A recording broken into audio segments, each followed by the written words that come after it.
क्या वो असेंबली थी जिस असेंबली के अंदर शेर कश्मीर शेख मोहम्मद अब्दुल्ला बैठते थे, जिस असेंबली के अंदर मोइनुद्दीन शाह साहब बैठते थे, जिस असेंबली के अंदर हकीम हबीबुल्लाह साहब बैठते थे, जिस असेंबली के अंदर मैं कहता हूं जम्मू से हमारे प्रेमनाथ डोगरा जी, गिरधारी लाल डोगरा जी, ऋषि कुमार कौशल साहब, प्रोफेसर चमन लाल जी, शिवचंद गुप्ता जी जब असेंबली के अंदर वो बैठते थे, जम्मू कश्मीर के लोगों की बात करते थे तो लोगों का सीना गर्व से चौड़ा होता था कि लगता था कि असेंबली के अंदर कोई लीडर बैठे हुए हैं।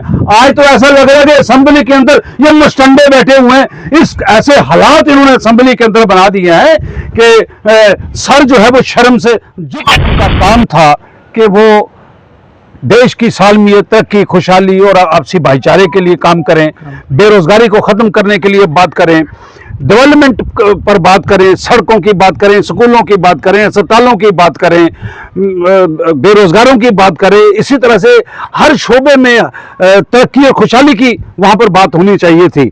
लेकिन असेंबली के इस अजलास के अंदर जब नुमाइंदों की कारकर्दगी को देखा गया तो जम्मू कश्मीर के लोगों के अंदर बहुत बड़ी मायूसी पाई गई। नवमुंतखब हुकूमत का तवील मुद्दत के बाद ये पहला बजट सेशन था जो कल इक़दाम पजीर हुआ। क्या कुछ तवक्कात लोगों की है? अब इस बजट सेशन के बाद अवामी नुमाइंदे क्या कुछ लेकर अवाम के बीच में आ रहे हैं, उन तासुरात को हम जानने की कोशिश कर रहे हैं। इस वक्त हमारे साथ बात करने के लिए मौजूद है नेशनल कॉन्फ्रेंस के सीनियर लीडर रियासी से तारिक भट्ट साहब। तारिक भट्ट साहब से मुख्तसर गुफ्तगू करने की कोशिश करेंगे हम। तारिक साहब, क्या कुछ उम्मीदें लगाई थी, हुकूमत कायम हुई है तवील मुद्दत के बाद, क्योंकि लंबे मुद्दत से हाहाकार थी लोगों की कि अवामी हुकूमत कायम हो, सियासी लीडरों की भी यही मांग थी। अब हुकूमत कायम हो चुकी है, हुकूमत का पहला बजट सेशन भी इक़्तिदाम पजीर हुआ, किस नज़र से आप देखते हैं? बहुत बहुत शुक्रिया नवाज साहब। Honourable supreme court of India के आर्डर के बाद अरसद असल के बाद जम्मू कश्मीर में जो इलेक्शन असेंबली के हुए तो लोगों ने बड़ी गर्मजोशी के साथ, बड़ी उम्मीदों के साथ अपने अपने इलाका से अपने अपने नुमाइंदों को चुन करके जब असेंबली में भेजा तो असेंबली के अंदर उनका काम था कि वो देश की सालमियत, तरक्की, खुशहाली और आपसी भाईचारे के लिए काम करें, बेरोजगारी को खत्म करने के लिए बात करें, डेवलपमेंट पर बात करें, सड़कों की बात करें, स्कूलों की बात करें, अस्पतालों की बात करें, बेरोजगारों की बात करें। इसी तरह से हर शोबे में तरक्की और खुशहाली की वहां पर बात होनी चाहिए थी। लेकिन असेंबली के इस अजलास के अंदर जब नुमाइंदों की कारकर्दगी को देखा गया तो जम्मू कश्मीर के लोगों के अंदर बहुत बड़ी मायूसी पाई गई। वो इसलिए कि जो लोग ये चाहते थे कि वहाँ हमारे हकूक, हमारे मसाइल पर बात की जाए, लेकिन असेंबली के अंदर इस किस्म की मछली मार्केट वहां पर बना दी गई कि लोग देखते ही रह गए कि क्या हो रहा है। और मैं ये समझता हूं कि क्या वो असेंबली थी जिस असेंबली के अंदर शेर कश्मीर शेख मोहम्मद अब्दुल्ला बैठते थे, जिस असेंबली के अंदर मोइनुद्दीन शाह साहब बैठते थे, जिस असेंबली के अंदर हकीम हबीबुल्लाह साहब बैठते थे, जिस असेंबली के अंदर मैं कहता हूं जम्मू से हमारे प्रेमनाथ डोगरा जी, गिरधारी लाल डोगरा जी, ऋषि कुमार कौशल साहब, प्रोफेसर चमन लाल जी, शिवचंद गुप्ता जी जब असेंबली के अंदर वो बैठते थे, जम्मू कश्मीर के लोगों की बात करते थे तो लोगों का सीना गर्व से चौड़ा होता था कि लगता था कि असेंबली के अंदर कोई लीडर बैठे हुए हैं। आज तो ऐसा लग रहा है कि असेंबली के अंदर ये मुस्टंडे बैठे हुए हैं। इस ऐसे हालात इन्होंने असेंबली के अंदर बना दिए हैं कि सर जो है वो शर्म से झुक जाता है। मैं ये समझता हूं कि इस असेंबली के अंदर सरकार जो है जो काम कर रही है उस पर जो रह गए काम उस पर बात होती, हमारे बेरोजगार जो है लोग उन पर बात होती। चाहूंगा तारिक साहब, आपको एक लंबा सियासी तजर्बा और सफ़र आपका भी है, क्या इस तरह से इससे कबल भी आपने कभी देखा कि असेंबली में इस तरह की कार्रवाई, इस तरह का रवैया और कामकाज या इस तरह का दंगा और हंगामा आ रही, कभी इससे कबल भी आपने अपनी ओर में देखा? देखिए, जिस तरह से असेंबली के अंदर नाजेबा अल्फाज इस्तेमाल किए गए, जिस तरह से वहां पर नारे लगाए गए, चाहे वो मजहबी हो, चाहे वो एंटी नेशनल हों, या चाहे वो किसी किस्म के नारेबाजी असेंबली के अंदर, क्या मतलब है इन चीजों का?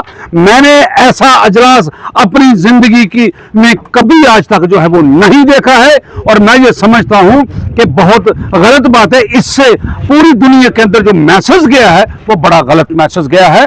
मैं ये समझता हूं कि मैं उस परमात्मा से ये दुआ करता हूं कि वो परमात्मा ये हमारे चुने हुए एमएलए जो हैं इनको अकल दे, इनको बुद्धि दे, ताकि ये असेंबली के अंदर और सेक्रेटेरिएट के अंदर जाके, दफ्तर अफसरों के पास जाकर के ये लोगों के हुकूक की बात करें, लोगों की तरक्की खुशहाली की बात करें, बेरोजगारी को खत्म करने के लिए उस पर बात करें।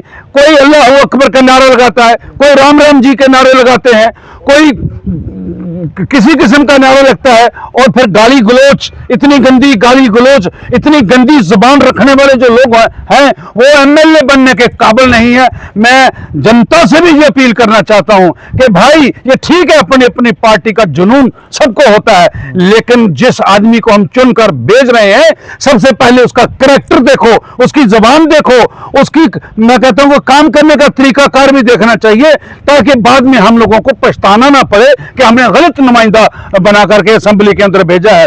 जहां तक सरकार का सवाल है, सरकार तो काम करना चाहती है, सरकार काम कर रही है। मैं उमर साहब का शुक्रिया अदा करता हूं, पूरी कैबिनेट का शुक्रिया अदा करता हूं कि उन्होंने जो चंद फैसले लिए हैं, अब उनमें से आप देख लीजिए कि हम यहाँ हमारी माताओं बहनों के लिए जो बस सर्विस फ्री उन्होंने कर दी है, और दूसरी बात यह है कि जो नौजवान बच्ची जिनको 50,000 रुपये मिलता था शादी के लिए, वो 75,000 रुपये कर दिया है, और जो मैं कहता हूं कि गरीबी की सतह से नीचे की जिंदगी बसर करने वाले जो लोग हैं उनका राशन का कोटा बढ़ा दिया है, और बिजली फ्री जो वो भी इन्होंने ऐसे लोगों के लिए की है। सरकार तो काम करना चाहती है। रुकाना चाहूँगा, जिस तरह के वादे किए गए थे नेशनल कॉन्फ्रेंस की जानिब से, अवामी हलकों में हम देख रहे हैं, हमारा ये सवाल नहीं है, अवाम ये सवाल कर रही है कि जो वादे किए थे नेशनल कॉन्फ्रेंस ने, उन वादों पे खरा खरा नहीं उतर पा रहे। चलो, जो वादे अभी बकाया है, 4 साल का, अभी 4.5 साल का मुद्दत अभी बाकी है, वो बाकी देख, लेकिन जो चीज़ें पूरे की जा रही है, जैसे फ्री राशन देने के बाद तो सिर्फ AAY लोगों को, फ्री बिजली सिर्फ AAY लोगों को, अगर ओल्ड एज विडोज वगैरह की जो पेंशन की बात की गई थी कि उनको 2,000-3,000 बढ़ाई जाएगी, तो आपने वो भी देखा कि किस कैटेगरी से उनको भी तकसीम किया गया। तो किस नज़र से आप देखते हैं कि इस तरह से होना चाहिए था, क्योंकि आवाम इससे खुश नहीं है? देखिए, बात यह है कि जो लोग असेंबली के अंदर बैठे हुए हैं, जो लोग फैसले करने वाले हैं, हमसे ज्यादा सूझबूझ वो भी रखते हैं, वो भी सोचते हैं कि कौन लोग इसके मुस्तहिक हैं। मैं आपसे ये कहना चाहता हूं कि अगर मैं 2 लाख रुपया महीना कमाता हूं, या कोई आदमी 2 लाख रुपया या 2.5 लाख रुपया महीना कमाता है, अगर वो कहे मुझे बिजली फ्री दे दो, मुझे राशन फ्री दे दो, तो ये बात तो जचती तो नहीं है ना। बात ये होनी चाहिए कि जो गरीब आदमी है, जो मुस्तहिक आदमी है, उसको ये फायदा मिलना चाहिए। इसके लिए मैं सरकार की सराहना करता हूं। सरकार को ऐसे ही लोगों को उठाना है, हमने गरीबों को उठाना है, ना कि अमीरों को और अमीर बनाना है। ठीक है, अपने अपने बिजनेस, अपने अपने कारोबार के लिहाज से लोग अमीर भी होते हैं, लेकिन गरीबों का ध्यान जो है वो पहले रखना चाहिए, क्योंकि हमारी जम्मू कश्मीर रियासत जो है, ये यूटी जिसको बना दिया गया बदकिस्मती से, ये बड़ी बैकवर्ड पसमानदा इलाका हमारा है, यहाँ बड़ी गुर्बत है। अब हमारा ये देख लीजिए, गुलगढ़ का महोर तहसील का इलाका जो है, ये बमाक का इलाका है, ठाकरा कोट का इलाका है, ठेरू सजानपुर रनसू का इलाका है, ये सारा पूरा हमारा बैकवर्ड इलाका है। यहाँ के लोगों को जो है, वो जो मुस्तहिक लोग हैं, उनको उठाने की जरूरत है। इसीलिए तो हमारे नुमाइंदे जो हैं वो चुनकर वहां पर हमने भेजे हैं कि ये वहां पर जाकर के गरीबों की बात करें। जहां अमीर का हक बनता है वो उसको मिलना चाहिए, लेकिन जो गरीब का हक है वो अमीर को नहीं मिलना चाहिए। इसलिए सरकार जिस रास्ते पे जा रही है, बहुत अच्छे फैसले ले रही है। और आपने देखा स्टेटहुड का जो मसला था, उन्होंने पहली फुर्सत में वो असेंबली के अंदर करारदाद पास करके उन्होंने वो भेजा है। वो ज़ेरे गौर है, और मुझे लगता है कि बहुत जल्द स्टेटहुड भी जो है वो मरकजी सरकार हमको देगी। और मरकजी सरकार पर जम्मू कश्मीर के लोगों की जो नजरें लगी हुई हैं कि जो प्राइम मिनिस्टर महोदय साहब ने जो वादा किया है, होम मिनिस्टर साहब ने जो वादा किया है कि हम जम्मू को रियासत का दर्जा देंगे, और हम मांग करते हैं कि जम्मू कश्मीर के लोगों के जज्बात की कदर करते हुए, जम्मू कश्मीर के लोग पक्के हिंदुस्तानी हैं। चंद लोग जो एंटी नेशनल नारे अगर लगाएंगे तो उनकी सजा पूरे जम्मू कश्मीर के हिंदुस्तानियों को नहीं मिलनी चाहिए, ताकि जो एंटी नेशनल आदमी होगा उसको कड़ी से कड़ी सजा मिलनी चाहिए। लेकिन बाकी लोग जो हैं उनको उनकी जरूरतों पर नजर रखनी चाहिए। हम मोदी जी के भी शुक्रगुजार होंगे कि वो कब हमको रियासत का दर्जा देते हैं, और पूरे इख्तियारात जब सरकार को मिलेंगे तो लोगों के काम होंगे। मैं आपसे ये भी कहना चाहता हूं कि जो अपोजिशन के लोग जो हैं वो भी परेशान हैं, लेकिन उनकी मजबूरी है, उनको अपोजिशन करनी है। वो गिलास को कप कहेंगे, कप को गिलास कहेंगे, वो उनकी मजबूरी है, क्योंकि उनको भी सियासत में जिंदा रहना है। और अगर नेशनल कॉन्फ्रेंस जो इख्तिदार में है, अगर वो ये कहती नहीं कि ये गिलास है, तो वो उसको गिलास नहीं कह सकते, क्योंकि उनकी मजबूरी है। लेकिन जनता देख रही है, ये दुनिया देख रही है। आज मैं समझता हूं कि कुछ ऐसे लीडर असेंबली के अंदर हैं जो सिर्फ लोगों की डेवलपमेंट की बात कर जिन्होंने की है, लेकिन कुछ लोग जो हैं वो उनके रास्ते में रोड़े अड़काते रहे, उनके साथ लड़ाइयां झगड़े करते रहे, वो गलत बात थी। ठीक है, अगर कोई गलत काम करता है उसमें आप रुकावट डालिए, लेकिन अगर कोई आदमी ये कहता है कि डेली वेजरों को पक्का किया जाए तो हमायत करो उसकी। अगर कोई ये कहता है कि रियासत का दर्जा दे दो तो हमायत करो उसकी। नेशनल कॉन्फ्रेंस वाले कहते हैं कि हमें रियासत का दर्जा दिया जाए, और अपोजिशन लीडर जो है के जो लीडर हैं एलओपी के, वो कहते हैं कि जरूरत ही नहीं है स्टेट की। देखने वाली बात यह है कि महाराजा गुलाब सिंह ने इस रियासत की बुनियाद रखी थी, और महाराजा गुलाब सिंह की रियासत की धज्जियां किसने उड़ाई हैं? उसकी रियासत की धज्जियां उड़ा करके इसको यूटी में बदल दिया। आज हमारी रियासत जो थी, मैं ये कहता हूं आधा हिंदुस्तान के बराबर हमारी जम्मू कश्मीर एक रियासत थी, लेकिन इसके टुकड़े टुकड़े कर दिए। कुछ तो पाकिस्तान ने कब्जा कर लिया, कुछ चाइना ने कब्जा कर लिया, कुछ यहां ही इसके टुकड़े टुकड़े कर दिए। ये 7,000 साल किबल मसीह भी जम्मू कश्मीर एक बहुत बड़ा मुल्क हुआ करता था, लेकिन आस्ता आस्ता आस्ता आस्ता आस्ता आस्ता आज यूटी में ये रह गया है। ये बदकिस्मती है हमारे जम्मू कश्मीर के लोगों की। और मैं तमाम लोगों से ये अपील करना चाहता हूं, अपोजिशन वालों से भी और रूलिंग वालों से भी, कि जम्मू कश्मीर को असर नो तामीर करने के लिए, इसको फिर पटरी पर लाने के लिए सब मिलजुल कर हम काम करेंगे तो ये एक ऐसा स्वर्ग है, ये जम्मू कश्मीर एक जन्नत है, इसको फिर हमने जन्नत बनाना है।